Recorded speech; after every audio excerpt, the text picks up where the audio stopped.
क्रान्तिकारी लफाजी भित्र कम्फर्टेबल मात्रै हो भने भन्नु केही छैन। प्रधानमन्त्रीको सिट खाली छ, केपी ओलीबाट मेरो केही लागेन, जसोबाट मानेन, कांग्रेस जाएन। ताजा जनादेशको कुनै विकल्प छैन। त्यसैले प्रधानमन्त्रीले वर्तमान अवस्थाको ठोस विश्लेषण गरेर संसद विघटन गर्नुभएको थियो। त्यो जनताको बीचमा जाने कुरा कुनै अलोकतान्त्रिक, असंवैधानिक वा लोकतन्त्र विरोधी कुरा हुने थिएन। त्यस विषयमा म फिर्ता लिन्छु भन्छु सक्दिनँ, अवसर फिर्ता ल्याउँछु भन्छु सक्दिनँ, नागरिक बनाउँछु खोज्छु सक्दिनँ। प्रधानमन्त्री बन्नुहोस् भन्दा कसैले टेर्दैन। अब प्रधानमन्त्रीको विश्वास मत लिनै पर्छ, नेतृत्वको आधार राजीनामा दिनै पर्छ। लडाकु पर्क 9 राउन्ड र हेग नलैजाने कोही तयार छ भने किसिमजीले देखेको सपना 30 वर्षपछि आउँदा हामी सबलाई खुसी हुने अनि पूरा गर्ने केपी ओली र 30 वर्ष लागोस् नि त। रेल आउँदा, खानीहरू उत्खनन हुँदा,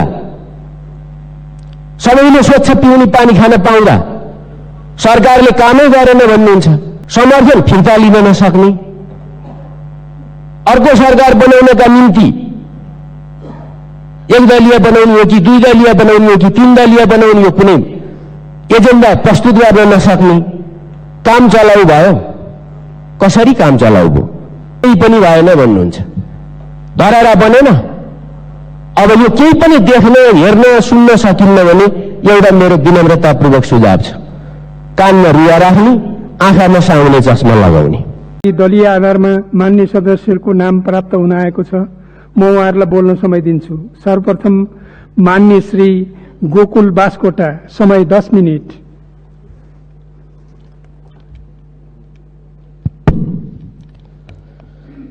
सभामुख महोदय, संसदमा केही बहस उठेका छन्। सरकारका बारेमा, विकास निर्माणका बारेमा, लोकतन्त्रका बारेमा र राजनीतिक जटिलताका बारेमा। त्यस सम्बन्धी म आफ्ना केही भनाइहरू राख्न चाहन्छु। यो स्पष्ट छ कि केपी ओली नेतृत्वको सरकार बन्नु अघिसम्म नेपालको राजनीतिमा मात्रै केन्द्रीकृत थियो। विकास, निर्माण, जनताको सेवा, राष्ट्रिय स्वाधीनता र स्वाभिमान जस्ता विषयवस्तुहरू कहिल्यै पनि सरकारका प्राथमिकताभित्र वा राष्ट्रिय एजेन्डाभित्र पर्ने गरेका थिएनन्। आज यो विकासको एजेन्डा, त्यो पनि बहुआयामिक विकासको एजेन्डा कुनै एउटा क्षेत्र होइन, खालि बाटो मात्रै होइन, पुल मात्रै होइन, विद्यालय मात्रै होइन, खानेपानी मात्रै होइन। एउटा सुखी देश, समृद्ध देश निर्माण गर्न र जनता हाँस्नको निम्ति चाहिने सम्पूर्ण पूर्वाधारका क्षेत्रहरूमा यो सरकारले ध्यान दिएको छ। अब यही कुरालाई पनि माखन उडाउन खोजिन्छ भने, यसप्रति पनि खुशी व्यक्त गर्न सकिँदैन भने मेरो एउटा प्रश्न छ सभामुख महोदय, नेपालका राजनीतिक पार्टीहरू आखिर के चाहन्छन्? उनको विकासको एजेन्डा के हो? उनको राजनीतिको मुद्दा के हो? र जनताको बीचमा के भनेर जान चाहेको हो? यी कुरा स्पष्ट हुनुपर्दछ। एजेन्डा विहीन नेतृत्वले मुलुकका निम्ति के योगदान गर्न सक्छ? पार्टीहरू आफैले सोच्नु पर्दछ। त्यसैले विभिन्न माध्यम, सञ्चार माध्यम वा सोशल मिडियामा उठ्ने टिप्पणीका आधारमा कुनै वस्तुगत सत्य बिना यत्तिकै विरोधका लागि विरोध गरिने कुराहरूले हामी राजनीतिको सही गन्तव्यमा पुग्न सक्दैनौँ र जनतालाई आशा, भरोसा र विश्वास दिलाउन सक्दैनौँ। त्यसो भएको हुनाले तथ्यहरूतर्फ जाउँ। म आग्रह गर्न चाहन्छु, अनुरोध गर्न चाहन्छु। विकास नगर्नु नै हो भने राजनीतिक दलको आवश्यकता किन? के सांसद हुन, के मन्त्री हुन, के प्रधानमन्त्रीको कुर्सीमा बस्न यतिका लागि मात्रै हो? हाम्रो देशले 156 वर्ष हिंसामा, राजनीतिक अस्थिरतामा, अप्ठ्यारोमा, द्वन्द्वमा बिताएको छ। एउटा व्यक्तिको जीवनमा 100 वर्ष सर्वस्व होला र देशको जीवनमा 156 वर्ष केही पनि नहोला। तर हामी संसारसित सँगै हिँड्न चाहन्छौँ सभामुख महोदय। संसारसित सँगै हिँड्न चाहन्छौँ भने संसारले गरेका परिवर्तनहरू हेर्नका निम्ति हामी घुम्न जाने होइन होला, अरूले देशले गरेको प्रगति देखेपछि हाम्रो देशको पनि सम्भावना र चुनौतीहरूलाई महसुस गरेर परिकल्पनाहरू गर्ने होला। यतातिर ध्यान दिनुपर्छ भन्ने म ठान्छु। सुने मैले सुनियो सदनमै मेलम्ची आयो, के भयो? मेलम्ची आयो, रेलमार्ग बन्दैछन्, नबन्दै गरे हो। बाजुराको टुप्पोमा वा हिमालको फेदीमा अहिले रेल जान्छ भनेर कसैले भनेको छैन। परिकल्पनाको कुरा हो, सर्वेको कुरा हो, डिजाइनको कुरा हो, भइरहेको छ। तपाईँ 30 वर्ष अगाडि सन्त नेता किशनजीले देखेको काठमाडौँमा मेलम्चीको पानी खुवाउने कुरा गर्दा आज ती केपीले देखेको सपना वर्तमानका केपी ओलीले पूरा गर्दा किशनजी प्रति न्याय भएन वा सम्झना भएन भनेर गुनासो गरिरहँदा म किशनजी प्रति सम्मान प्रकट गर्न चाहन्छु, साधुवाद प्रकट गर्न चाहन्छु कि उहाँले त्यो सपना देख्नुभयो। किशनजीले देखेको सपना 30 वर्षपछि आउँदा हामी सबलाई खुसी हुने अनि पूरा गर्ने केपी ओली र 30 वर्ष लागोस् नि त। रेल आउँदा, खानीहरू उत्खनन हुँदा, सबैले स्वच्छ पिउने पानी खान पाउँदा सरकारले कामै गरेन भन्नुहुन्छ। सुत्केरी हुन नसकेर उपचार नपाएर छटपटाएका महिलाहरूलाई सोध्न हामी को गयौं? स्कुल बाहिर रहेका विद्यार्थीलाई सोध्न को गयौं? बारा र पर्सामा आएको टोर्नाडोमा परेर घर बनाएका जनतालाई सोध्न को गयौं? खर्का छाना विस्थापित भएका बस्तीहरूमा हामी को पुग्यौं? तिनको मुखमा, तिनको अनुहारमा के परिवर्तन आएको छ? पुल बनेका ठाउँमा के भएको छ? गजब लाग्छ मलाई। अचम्म कस्तो भने 165वटा बाटा बनाउने भयो अरे। के भनेर चुनावमा जान्छौँ हामी? के भनेर भोट मागेका थियौँ हामीले? आफ्नो क्षेत्रमा के कुरा गरेका थियौँ? यसमा पनि निराशा छ भने दुखी आत्माहरूप्रति म खेद मात्रै प्रकट गर्न सक्छु। मृत सपनाहरू बोकेर आशावादको नेतृत्व गर्न सकिँदैन सभामुख महोदय। कसैलाई यस्तो हुन्छ विध्वंस नै विकास देख्नेहरू, तर विकासको पनि एजेन्डा देख्ने साथीहरूमा पनि विचित्र मलाई के लागेको छ भन्दाखेरि त्यही बोलीमा लोली मिलाएर केही पनि भएन भन्नुहुन्छ। धरारा बनेन। अब यो केही पनि देख्न, हेर्न, सुन्न सकिन्न भने एउटा मेरो विनम्रतापूर्वक सुझाव छ, कानमा रुवा राख्ने, आँखामा साउने चस्मा लगाउने। त्यसो भएपछि टन्टै साफ, विषय सकियो।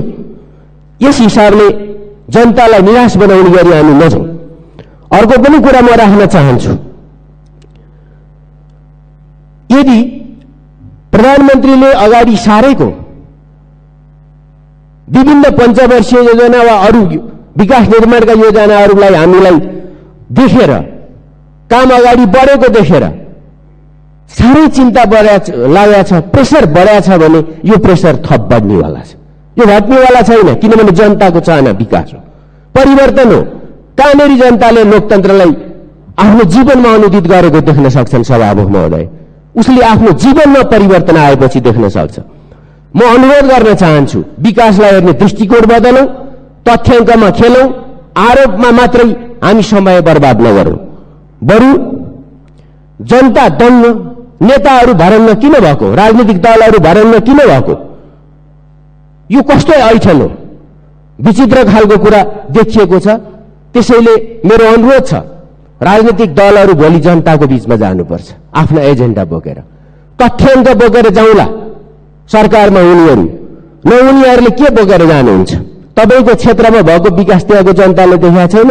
मेलम्चीको पानी आएको जनताले टुटी खोलेर खान पिउन थालिसके, अनि त्यसको कुरा चाहिँ केही पनि भएन भनेर हामी जान सक्दैनौँ सभामुख महोदय। अर्को पनि कुरा छ, सरकार काम चलाऊ। के भने? कसरी हुन्छ काम चलाऊ सरकार? यो सरकार अहिले गठन भएको जगभित्र के छ?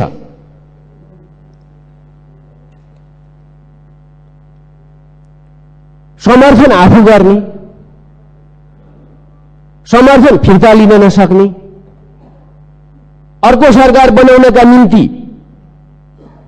एक दलीय बनाउने हो कि 2 दलीय बनाउने हो कि 3 दलीय बनाउने हो, कुनै एजेन्डा प्रस्तुत गर्न नसक्ने काम चलाउ भयो। कसरी काम चलाउ भयो?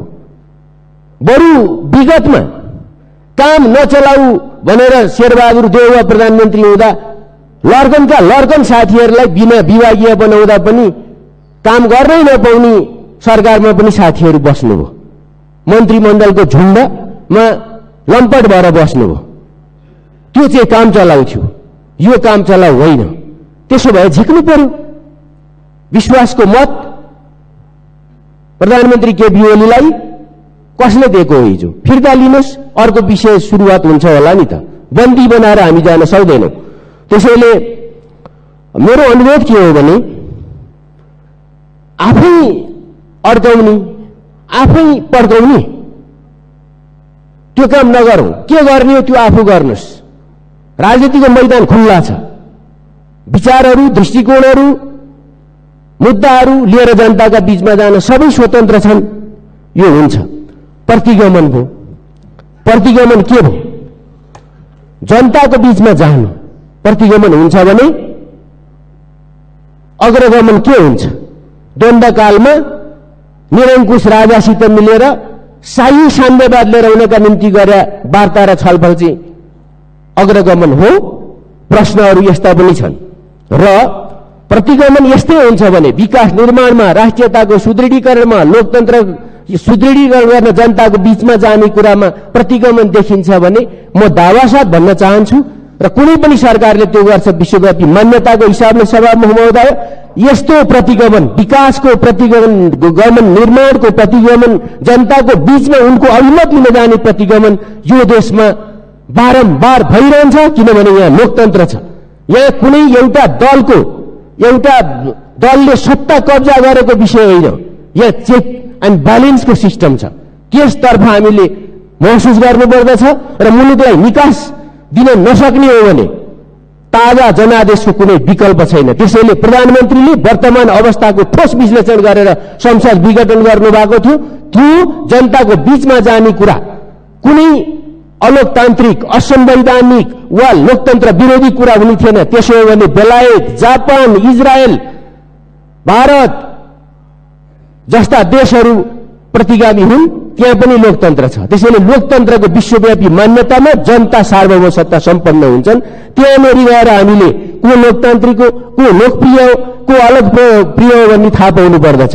चुनाव देख्न साथ फोबिया हुने साथीहरूले अनि प्रतिगमनमा भन्ने, त्यसो भए चुनावै गराउनु छैन भने भोट माग्न नजाउँ, चुनाव नगरौँ, कस्तो लोकतन्त्र हो, नयाँ बहस गरौँ। सभामुख महोदय, यो कुरा म अनुरोध गर्न चाहन्छु। क्रान्तिकारी लफाजीभित्र कम्फर्टेबल मात्रै हो भने भन्नु केही छैन। धन्यवाद। निर्धारित समयभित्र मान्य सदस्यले आफ्नो भनाइ राख्नु हुन अनुरोध गर्दछु। सर्वप्रथम मान्य श्री भरत कुमार शाह। सम्मान्य सभामुख महोदय, लुम्बिनी सांस्कृतिक नगरपालिका वार्ड नम्बर 6 र 5 मा दुई तीन दिन पहिले आगो लागेर 25 बिघा जमिन गहुँ नष्ट भएको छ। सरकारले उनीहरूलाई क्षतिपूर्ति दियोस् भन्ने म माग गर्न चाहन्छु। दोस्रो कुरा, भर्खरै प्रधानमन्त्रीजीले 165वटा रणनीतिक सडकको उद्घाटन गर्नुभएको छ। न त्यसको एलाइनमेन्ट भएको छ, न कुनै डिपिआर भएको छ, उद्घाटन गर्नुभएको छ। तर यस्तै उहाँलाई यति नै शिलान्यास गर्नुभएको छ। यति शिलान्यासको यति नै रहर हो भने रेड बुक एकैचोटि शिलान्यास गर्दै भइहाल्यो, किन धेरै गर्नु पर्यो? त्यही धन्यवाद। मान्य श्री भीमसेन दास प्रधान। सम्माननीय सभामुखज्यू, म सभामुख मार्फत सम्माननीय प्रधानमन्त्रीको ध्यान आकर्षित गर्न चाहन्छु। नेपाली काङ्ग्रेसले अहिले प्रधानमन्त्रीको राजधानीमा आएको छ। 40 दिन बितिसकेको अवस्थामा पनि प्रधानमन्त्री अहिलेसम्म यो सभा आएर सम्बोधन गरेको अवस्था छैन र यसबीचमा प्रधानमन्त्रीले सम्माननीय राष्ट्रपतिज्यूका दलहरूको बीचमा संविधान विघटनको आफ्नो पुष्टि गर्न खोज्नुभएको थियो। तर अहिले विभिन्न नेताहरूले, माओवादीका केन्द्रका नेता हाम्रो देव गुरुङजीले केयरटेकर गभर्मेन्ट भनेछ, कसैले राजधानीमा आएको छ, कसैले चाहिँ संसदमा बिन्स दिएको छैन भन्ने अवस्था छ। अब यस्तो अवस्थामा सामान्य प्रधान संसद मर्यादा अनुरूप चाहिँ संसदभित्र आएर राख्नुपर्ने कुरा बाहिर बोल्ने जुन कुरा हो त्यो वास्तवमा गैर जिम्मेवारी, अराजनीतिक र यो चाहिँ नि असंवैधानिक व्यवस्था असंविधानिक व्यवस्था चरित्रको उहाँ हो। त्यसतर्फ ध्यान गर्दै म सभामुख मार्फत उहाँले छिटोभन्दा छिटो यी सबै अनुरोध प्रश्नमा चाहिँ सहरमा आएर जनताको सार्वजनिक केन्द्र प्रतिष्ठामा चाहिँ बोलाउन आग्रह गर्छु। धन्यवाद। धन्यवाद। माननीय श्री भैरव बहादुर सिंह।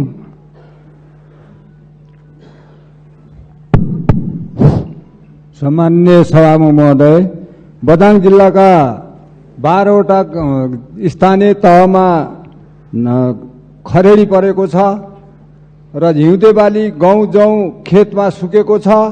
त्यहाँका जिल्लावासी भोकमारीका चपेटामा परेका छन् र बझाङ जिल्लामा छिटोभन्दा छिटो खाद्य आपूर्तिको गर्न नेपाल सरकार र सम्बन्धित मन्त्रालयको ध्यान आकर्षण गर्न चाहन्छु। धन्यवाद। माननीय श्री मनोज कुमारी जीसी। सम्माननीय सभामुख महोदय, मैले फागुन 23 स्मरण गर्न चाहन्छु।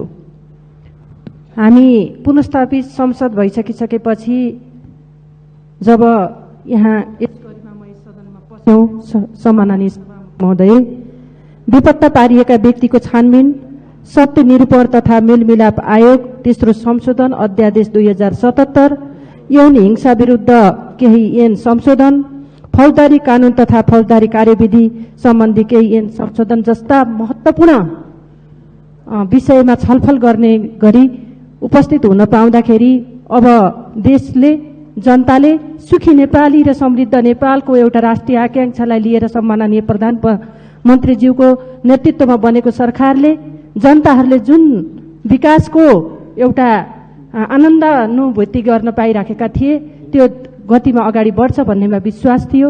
त्यही अनुरूप हामीले माननीय श्री महेश बस्नेत।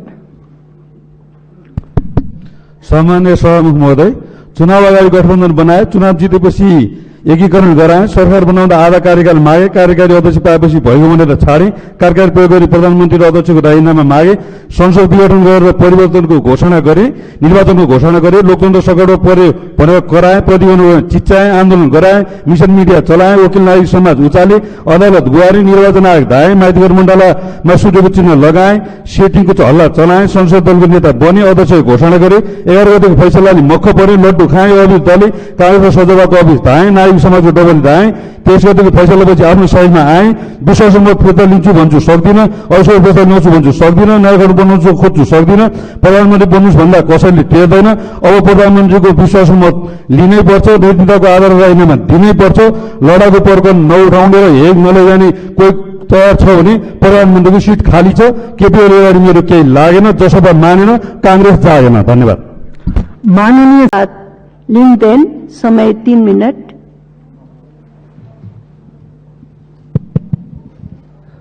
सम्माननीय सभामुख महोदय, हामी कहाँ जाने भनेर हिँडेका थियौं, कहाँ पुग्यौं? काठमाडौँबाट काकरभिट्टा जाने भनेर हिँडेको नारायणघाटबाट पूर्व लाग्नुपर्ने, बाटो उल्टो भयो भनेर त हामीले पहिलेदेखि भनेका थियौं। हाम्रो स्वर सानो भयो, संख्या सानो भयो। अहिले यात्रा बुटवल पुगेपछि थाहा भयो कि बाटो त उल्टो भयो।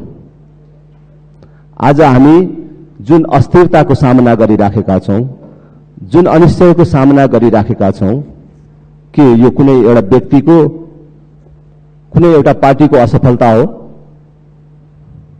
आज प्रमाणित भयो कि हामीले अंगीकार गरिराखेको प्रणाली गलत भयो, प्रणाली असफल भयो। हामी परिकल्पना गरौं त कि अहिलेकै व्यवस्थामा, अहिलेकै अवस्थामा हामीले सरकार परिवर्तन या नयाँ निर्वाचन जुन बाटो अवलम्बन गरे पनि यो अस्थिरताको अन्त्य गर्न सकिन्छ। सरकार परिवर्तन या नयाँ निर्वाचन हामीले जुन बाटो रोजे पनि यही अस्थिरता, भ्रष्टाचार र वैदेशिक हस्तक्षेपको निरन्तरता हो। त्यसकारण मुलुकले यो अहिलेको अस्थिरताबाट शिक्षा लिएर नयाँ सम्झौता गर्नुपर्ने समय आएको छ। मैले अगाडि पनि भनेको छु, अब हामीले नयाँ सम्झौता गर्नु पर्यो। यो सरकार, वर्तमान सरकारसँग मेरा धेरै कुराहरूमा विमति असहमति भए पनि गत वर्ष विखण्डनको कुरा गर्ने सीके राउत र यस वर्ष विप्लवको कुरा गर्ने नामै विप्लव राखेका नेत्रविक्रम चन्दको नेकपा माओवादीलाई राष्ट्रको मूल प्रभावमा ल्याउने, मूल धारमा ल्याउने जुन काम गरेको छ, सरकारलाई धन्यवाद दिन चाहन्छु। अब हामीले साँच्चै नै राष्ट्रिय एकता कायम गर्ने हो भने यतिले मात्रै पुग्दैन। विखण्डन र विप्लवको कुरा गर्ने, विद्रोहको कुरा गर्ने सीके राउत र नेत्रविक्रम चन्दलाई मात्र होइन, अनेक लान्छना अभियोगका बावजुद पनि शान्त र सौम्य रहेको नेपालको राज संस्थालाई पनि अब स्थान दिएर मुलुकमा राष्ट्रिय एकता कायम गरौं। म आग्रह गर्न चाहन्छु, सबै राजनीतिक दलहरूलाई आग्रह गर्न चाहन्छु, केवल सरकारलाई मात्र होइन, कि अहिले हामीले जुन अस्थिरता भोगिराखेका छौं, जुन अनिश्चय हाम्रो आँखा अगाडि छ, त्यसको अन्त्य गरेर देशलाई शान्ति, स्थिरता, विकास र समृद्धिको बाटोमा लैजाने हो भने अब नयाँ सम्झौता गर्न जरुरी नै छ। र त्यो सम्झौता अन्तर्गत पाखा लगाइएको शक्तिको रूपमा रहेको परम्परागत शक्तिको प्रतिनिधि राज संस्थालाई पनि स्थान दिएर जाउँ, जनताबाट प्रत्यक्ष निर्वाचित कार्यकारिणी प्रधानमन्त्रीको व्यवस्था गरौं, संसदलाई पूर्ण रूपले समानुपातिक बनाऊ, सांसदले मन्त्री हुन नपाउने व्यवस्था मिलाऊ, सबै संवैधानिक अंगहरूमा योग्यता क्षमताको आधारमा नियुक्ति हुने निष्पक्ष र पारदर्शी व्यवस्था अपनाऊ र देशलाई नयाँ बाटोबाट लैजाउँ भन्ने कुरा म आग्रह गर्न चाहन्छु। धन्यवाद। विश्वकर्मा। सम्मानित सभामुख महोदय, 12 कक्षा पास गरेका विद्यार्थीहरूको परीक्षाको प्रमाणपत्र पास गरेको प्रमाणपत्र लिने राष्ट्रिय परीक्षा बोर्डको प्रदेश नम्बर 3 को कार्यालय सीमा मंगलको 14 फुट भएको बाटो भएको गल्लीमा राखिएको छ। त्यहाँ पार्किङ पनि छैन। त्यहाँ रोक्ने बित्तिकै ट्राफिकले लाइसेन्स माग्छ, लाइसेन्स दिने कार्यालय बन्द छ र त्यहाँ परीक्षाको प्रमाणपत्र लिन जाने, उत्तीर्णको परीक्षा प्रमाणपत्र लिन जाने विद्यार्थीहरूको जामले गर्दा हिँड्न बन्द हुन्छ। कसको नियतले यो दुःख दिने काम गरेको हो? शुल्क लिएर शास्ति दिने काम बालबालिकाहरूलाई नगरियोस्। सम्बन्धित निकायको गम्भीर ध्यानाकर्षण गराउँछु। धन्यवाद। माननीय श्री मीना सुब्बा। सम्माननीय सभामुख महोदय, आज नेपालमा कोरोना दोस्रो चरणको संक्रमण दिनानुदिन बढ्न थालेको छ। आम नेपाली नागरिकमा चिन्ताका विषय बन्न पुगेको छ। यस्तोमा सरकार भने आफ्नै आन्तरिक बाँसुरीको धुनमा दस्तसँग निभाइरहेको छ। हिजोको विगतको दिनको गल्तीलाई सच्याउने धुनमा पनि हुनुहुन्न। सभामुख महोदय, भारतमा दोस्रो कोरोना संक्रमित तीव्र रूपमा बढेको छ। शनिबार मात्र 93,000 जना संक्रमित र 500 जनाको मृत्यु भएको छ। यो विश्वकै एउटा बढी संख्यामा देखिएको छ। नेपालमा पनि खुल्ला सिमाना लगायत भारतका विभिन्न शहरमा संक्रमण बढ्न थालेपछि नेपालीहरू धमाधम दिनौं 500 देखि 700 भित्रन थालेका छन्। भारतबाट आउने मध्येमा 70% पनि कुनै पीसीआरहरू गर्न नगरी उनीहरू घरमा प्रवेश गरेका छन्।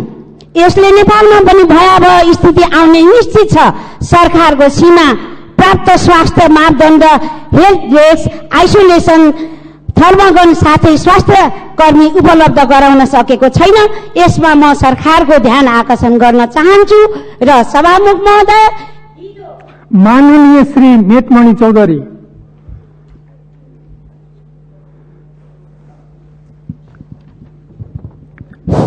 सम्माननीय सभामुख महोदय, दाङ जिल्ला दक्षिण एसियाको ठूलो मध्येको एक उपत्यका हो। राप्ती र बबई नदी पूर्व पश्चिम र दर्जनौंको संख्यामा रहेका खोलाहरू उत्तर दक्षिण भएर बगेको छ। ऐतिहासिक, प्राकृतिक, धार्मिक, पर्यटकीय र उर्वरको हिसाबले अत्यन्त महत्वपूर्ण मानिएको दाङ उपत्यका कृषिको प्रशस्त सम्भावना रहेको छ। तर केही समय यता अवैध र उद्देश्य विपरीत बालुवा उद्योग र मापदण्ड विपरीत क्रसर उद्योगको सञ्चालनले नदी र खोलाका पानी सुक्ने, खेतबारीमा सिँचाइ नपुग्ने र जमिनहरू क्रमशः मरुभूमि बन्दै जाने अवस्थाको सिर्जना भइरहेको छ। प्रत्येक दिन पूर्व पश्चिममा अवस्थित चुरे ध्वस्त बन्दै गइरहेको छ। दाङको सुन्दर भविष्यको लागि चुरे लगायत नदी र खोलाको संरक्षण हुनु जरुरी छ। तर पनि सम्बन्धित निकायहरूको ध्यान पुग्न सकिरहेको छैन। नियामक निकायहरू नै अवैध कारोबारीमा संलग्नहरू उत्साहित गरिरहेको महसुस दाङका जनताहरूको रहेको छ। यसैले सम्बन्धित निकायहरूको ध्यान पुग्नु जरुरी रहेको छ। अवैध कारोबारमा संलग्नहरूले कानूनी दायरामा ल्याई कारवाही गर्नका लागि जोरदार माग गर्दछु। धन्यवाद। माननीय श्री मैना कुमारी।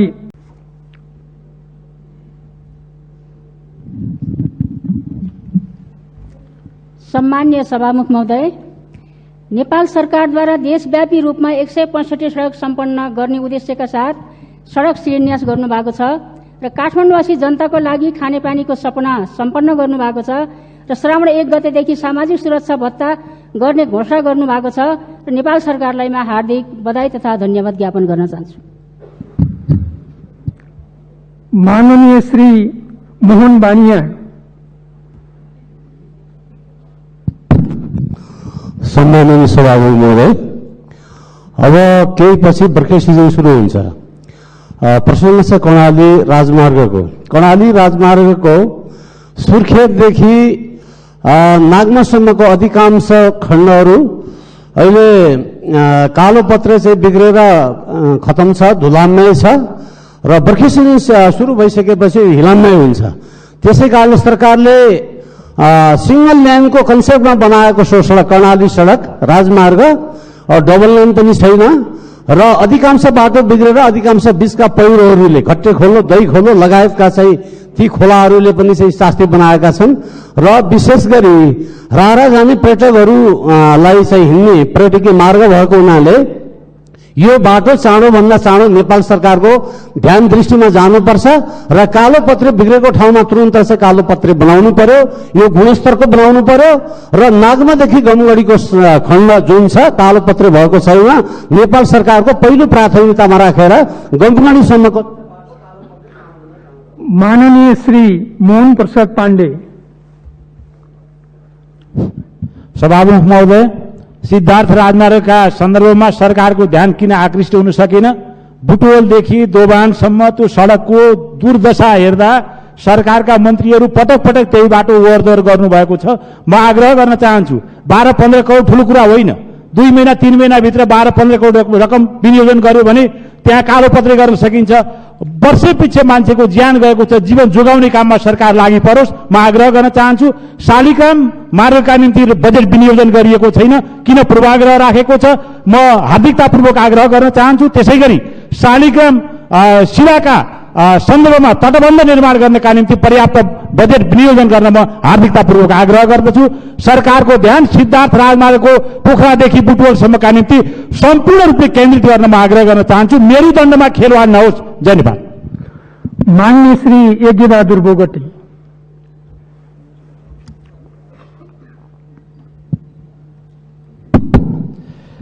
सम्माननीय सभामुखज्यू, 2017 साल भाद्र 2 गते अछाम जिल्लाको रामारौसन गाउँपालिका अन्तर्गत कैलाश खोलाको मुहानमा पहिरो गएर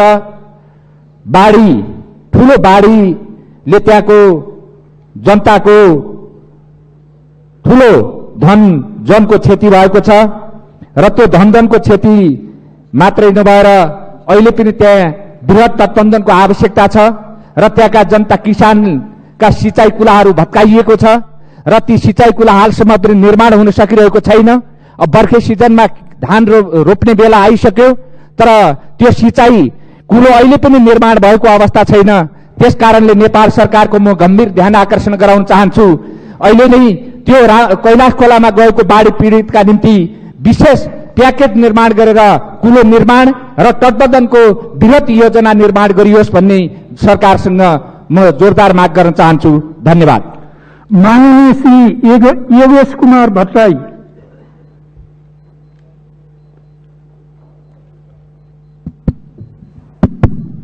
सम्माननीय सभामुख महोदय, ताप्लेजुङ जिल्लाको दोभान बजारमा गत फागुन 18 गते भएको आगलागीबाट 52वटा घर पूर्ण रूपमा क्षति भएका छन्। करिब 8 करोड भन्दा बढीको भौतिक माल सामान क्षति भएको छ र त्यसको केही दिन अगाडि मात्रै ताप्लेजुङ जिल्लाकै सिनाम गाउँमा पनि 5 घर नष्ट भएका छन् आगलागीबाट र ताप्लेजुङ जिल्लामा पटक पटक आगलागीको पीडा महसुस भइरहेको छ र बजारमा मात्रै सदरमुकाममा मात्रै केही वर्षभित्रै 5 पटक भन्दा बढी आगलागी भएको छ। यस्तो अवस्थामा म सम्माननीय सभामुख मार्फत दोभानमा भएको आगलागी पीडितहरूलाई तत्काल आवास र दैनिक आवश्यकताको व्यवस्था गर्न साथै दीर्घकालीन पुनर्स्थापनाको लागि भूकम्प पीडित सड़कको सुविधा उपलब्ध गराउन नेपाल सरकारसँग माग गर्न चाहन्छु। साथै दमकल लगायतका अन्य भौतिक पूर्वाधारहरूको व्यवस्थापन गर्न पनि सम्माननीय सभामुख मार्फत नेपाल सरकारलाई ध्यान आकर्षण गर्न। माननीय श्री रंगमती शाही। सम्माननीय सभामुख महोदय, देश रेलमार्ग जलमार्ग र सडक मार्गले नयाँ युगमा प्रवेश गरेर मेरो जिल्लाका जनताले एम्बुलेन्स गाडी के देखेका छैनन्। बिरामीले पनि अहिलेसम्म अकालमा ज्यान गुमाउनु परेको छ। जो ठूला अपराधी भ्रष्टाचारीहरूलाई गणतन्त्र मनाउनेको नाममा चाल चलन राम्रो लाग्यो भनेर राष्ट्रपतिज्यूले कैद मुना गरिदिनुहुन्छ। म भ्रष्टाचार गर्दिन, गर्न पनि दिदिन भन्नुहुन्छ। जसले राज्यको कर छली गर्न सक्छ उसैको घरमा पार्टी कार्यालय स्थापना हुन्छ। नागरिकता जस्ता अति महत्वपूर्ण विधेयकहरू थन्किन्छन्। हजारौं नागरिक बाटोमा छन्। संविधान विपरीत संवैधानिक परिषदको अध्यादेश ल्याइन्छ अनि महिला संसदले महिला हिंसाका विधेयकहरू अध्यादेशहरू अगाडि ल्याउन दिएन भनेर ढाँट्नुहुन्छ हाम्रो सम्माननीय प्रधानमन्त्रीज्यू। तयारै नगर 165 निर्वाचन क्षेत्रमा रणनीतिक सडक भनेर बाल्यटारबाट सुई थिचेर शिलान्यास गर्नुहुन्छ सम्माननीय प्रधानमन्त्रीज्यू। यो त नौटंकी नै हो। संसदले जन्माएको प्रधानमन्त्री संसद र सिंहदरबारमा आउन डराउनुहुन्छ। बाल्यटार पनि सरकारी निवास हो। अब बालकोटमै गएर राज गर्दा राम्रो होला। धन्यवाद। माननीय श्री राजबहादुर बुढा छेत्री। सम्माननीय सभामुख महोदय, अहिलेको सदनको चाललाई हेर्दा भेन्टिलेटरमा राखेको बिरामी जस्तै भएको छ। गतिविधिका हिसाबले शून्यतामा पुग्नु मुलुकको लागि दुर्भाग्य हो। राजनीतिक दलहरूले सधैँ चालबाजीको खेल खेल्नु शोभनीय हुँदैन। मुलुकको माग स्थिरता छ, समृद्धि छ, संविधानको कार्यान्वयन छ। संसदभित्रको अंकगणितले गर्दा संसदीय गतिविधि सञ्चालनमा कठिनाई उत्पन्न भएको भन्ने मान्य हो भने अर्ली इलेक्सनबाट आउने अंकगणित पनि योभन्दा नमिलेर आउन सक्छ। त्यसपछि पनि अर्ली इलेक्सनमा जाने हो। यो समाधानको बाटो होइन। जनताले दिएको अभिमत र अंकगणितलाई मुलुकको स्थिरता र समृद्धिको पक्षमा मिलाएर लानु दलहरूको राजनीतिक धर्म, कर्म र दायित्व हो। सबै पक्ष मिलेर यो जिम्मेवारी बोध गरौं। जनतामा सदनप्रतिको विश्वास जगाउँ। धन्यवाद। माननीय श्री राजेन्द्र कुमार केसी। सभामुख महोदय, लामो समयको व्यग्र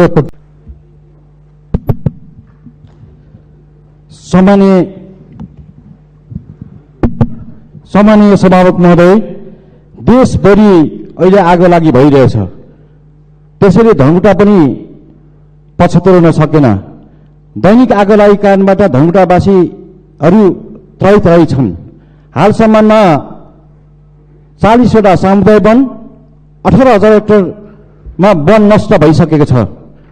त्यस कारणले गर्दाखेरि कतिपय घरहरू, कतिपय गोठहरू, गाईबस्तुहरू जलेका छन्। त्यसै कारणले गर्दाखेरि म सभामुख मार्फत म के आग्रह निवेदन गर्न चाहन्छु भने तत्काल रूपमा सरकारले यो आगो नियन्त्रण गर्नका निम्ति पहल कदमी गरोस्। चाँडो भन्दा चाँडो, नभए ठूलो जनधनको क्षति हुने सम्भावना भएको हुँदाखेरि सभामुख मार्फत म सरकारको ध्यान आकर्षण गर्न चाहन्छु। धन्यवाद। माननीय श्री रामबहादुर विष्ट। सम्माननीय सभामुख महोदय, म्यानमारमा निर्वाचित सरकारलाई अपदस्थ गरी सैनिक कु गरेर नरसंहार हत्याबाट करिब 800 जना म्यानमारी जनताको ज्यान गइसकेको छ। म्यानमारमा छिटै प्रजातन्त्रको बहाली होस् भनी कामना गर्दै सैनिक कुर शासनको घोर निन्दा गर्न चाहन्छु। कोभिड-19 कोरोना भाइरस फेरि चर्को रूपमा देखिन थालेको छ। भारत र चीन सरकारले नेपाललाई अनुदान स्वरूप दिइने भ्याक्सिन दिइसकेका छन् भने अन्य मुलुकबाट अनुदानका भ्याक्सिन आउने सम्भावना कतिको छ र अनुदान स्वरूप भ्याक्सिन नआउने भए सरकारले आफै भ्याक्सिन खरिद गर्ने सोच बनाएको छ कि छैन म स्पष्ट हुन चाहन्छु। सबै नेपालीले 3 महिनाभित्र भ्याक्सिन लगाउन पाउनेछन् भनेर भन्नुभएको कुरा प्रधानमन्त्रीजीको घोषणा हो कि गफ र ठट्टा मात्र हो, स्पष्ट हुन चाहन्छु। धन्यवाद। माननीय श्री रेखा कुमारी।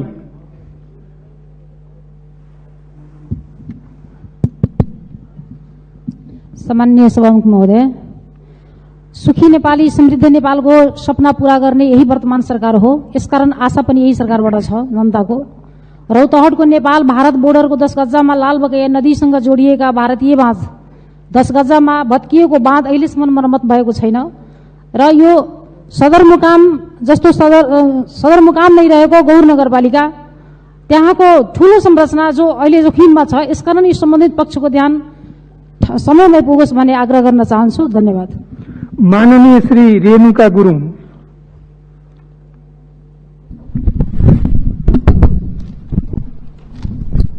सम्माननीय सभामुख महोदय, आज कोरोना र उच्च वायु प्रदूषणको कारण जनताको स्वास्थ्यमा ठूलो संकट छाएको छ।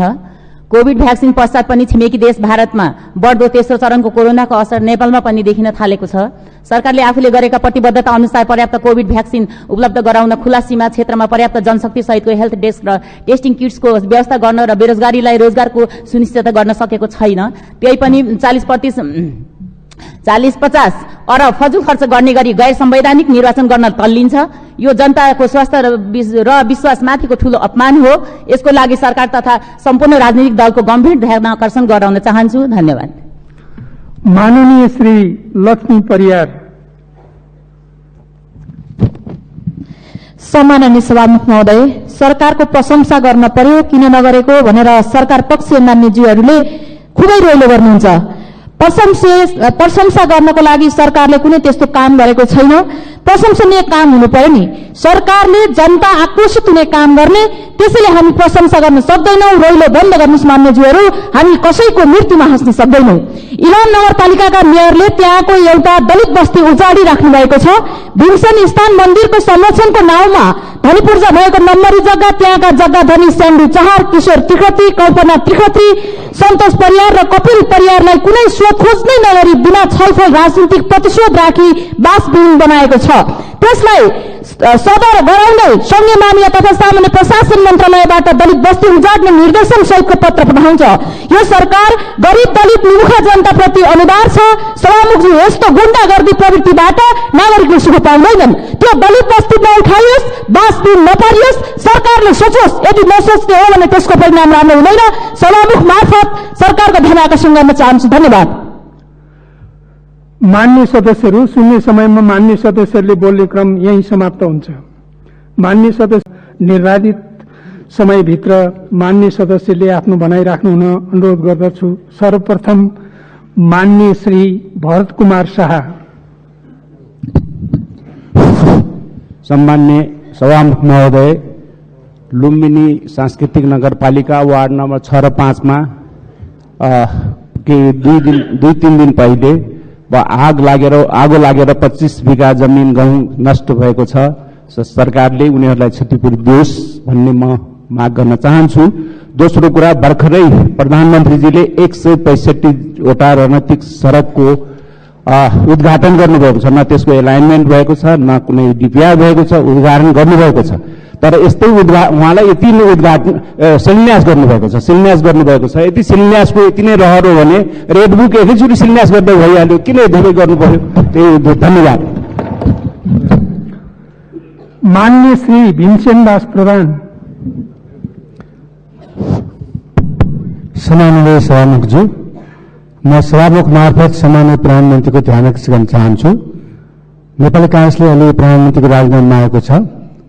40 दिन बितिसकेको अवस्थामा पनि प्रधानमन्त्री अहिलेसम्म यो सभा आएर सम्बोधन गरेको अवस्था छैन र यस बीचमा प्रधानमन्त्रीले सामान्य राष्ट्रपतिज्यूका दलको बीचमा संविधान विघटनको आफ्नो पुष्टि गर्न खोज्नुभएको थियो तर अहिले विभिन्न नेताहरूले माओवादीका केन्द्रका नेता हाम्रो देव गुरुङले केयरटेकर गभर्मेन्ट भनेछ कसैले राजीनामा आएको छ कसैले चाहिँ संसदमा बिन्स दिएको छैन भन्ने अवस्था छ अब यस्तो अवस्थामा सामान्य प्रधान संसद मर्यादा अनुरूप चाहिँ संसदभित्र आएर राख्नुपर्ने कुरा बाहिर बोल्ने जुन कुरा हो त्यो वास्तवमा गैर जिम्मेवारी अराजनैतिक र यो चाहिँ असंवैधानिक व्यवस्था असंविधानिक व्यवस्था चरित्रको कुरा हो त्यसतर्फ ध्यान गर्दै म सभामुख मार्फत उहाँले छिटोभन्दा छिटो यी सबै अनुरोध प्रश्नमा चाहिँ सभामा आएर जनताको सार्वजनिक केन्द्र प्रतिनिधिसभामा चाहिँ बोल्न आग्रह गर्छु धन्यवाद धन्यवाद माननीय श्री भैरव बहादुर सिंह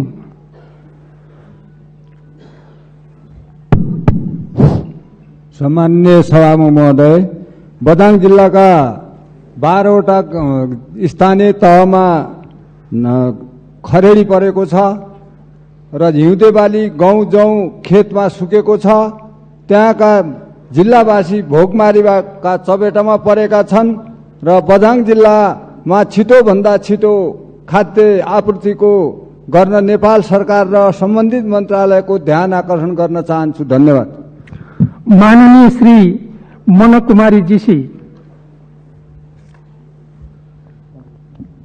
सम्माननीय सभामुख महोदय मैले फागुन 23 स्मरण गर्न चाहन्छु हामी पुनस्थापित संसद भइसकिसकेपछि जब यहाँ यस गरिमामय सदनमा पस्यौं सम्माननीय सभामुख महोदय बेपत्ता पारिएका व्यक्तिको छानबिन सत्य निरूपण तथा मेलमिलाप आयोग तेस्रो संशोधन अध्यादेश 2077 यौन हिंसा विरुद्ध केही ऐन संशोधन फौजदारी कानून तथा फौजदारी कार्यविधि सम्बन्धी केही ऐन संशोधन जस्ता महत्त्वपूर्ण विषयमा छलफल गर्ने गरी उपस्थित हुन पाउँदाखेरि अब देशले जनताले सुखी नेपाली र समृद्ध नेपालको एउटा राष्ट्रिय आकांक्षालाई लिएर सम्माननीय प्रधानमन्त्रीज्यूको नेतृत्वमा बनेको सरकारले जनताहरूले जुन विकासको एउटा आनन्दानुभूति गर्न पाइराखेका थिए त्यो गतिमा अगाडि बढ्छ भन्नेमा विश्वास थियो त्यही अनुरूप